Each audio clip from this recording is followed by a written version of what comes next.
Well, it is a pleasure to be with you this still morning, I guess. It's unusual to do debates in the morning, but I commend all of you for being here this morning for an exceptionally important discussion on the subject of Jesus and whether he was cut from the mythological cloth of other religions or, as Christians have believed, whether Jesus is in fact unique as the Son of God.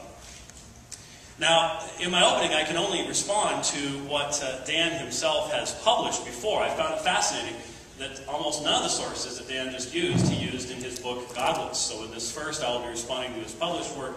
Then the rebuttal will go to what he has presented this morning. Can I make a point of order here, moderator?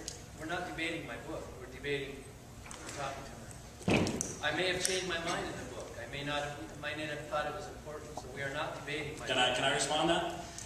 When you're in a scholarly debate and you've published a book, what you've published in the public realm is fair game. It is what you yourself have presented. Now, if you want to say after I'm done here, I repudiate the book that's for sale in the back, that will be fine. But I'm asking as a scholar, is he in line or not for doing that? I don't see anything wrong with quoting your book, Dr. Barker, or Mr. Barker. Do you have an objection to him? I object because we're not debating my book today. We're debating Mr. Barker, I've never engaged anyone in a debate who objected to their own published materials being what was cited. I would love if people would quote my books in my debates because that's what I have presented to people. I cannot believe that there would ever be an objection to my citation of your own book.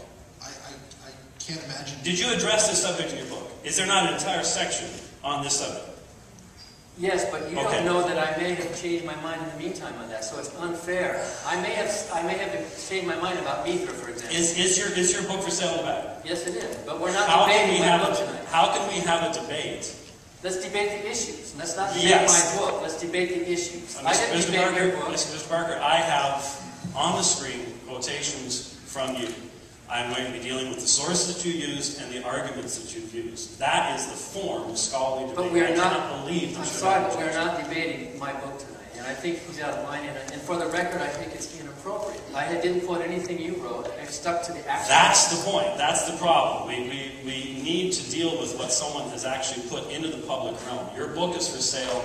I cannot believe on any possible academic or scholarly level. I have done more debates than you've done. This is the first time anyone has ever objected to the citation of their own published material, which is still in print. If you had pulled it out and repudiated it, that would be one thing. Are you going to do that? The moderator has already spoken. I think it's reasonable, then, to use a source that is available on the topic, isn't it?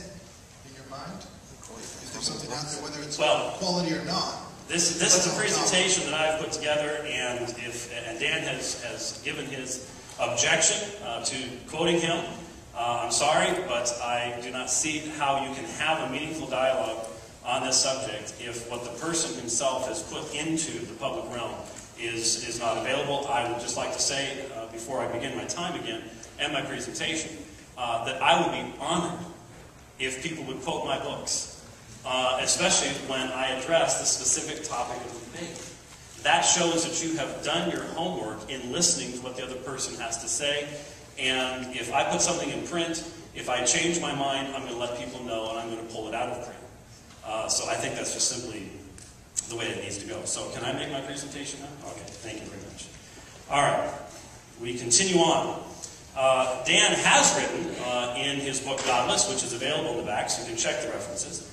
I am now convinced that the Jesus story is a combination of myth and legend, mixed with a little bit of real history unrelated to Jesus. And he presented 4 arguments in his book on this foundation. He said that there is no external historical confirmation for the New Testament stories. Secondly, that the New Testament stories are internal.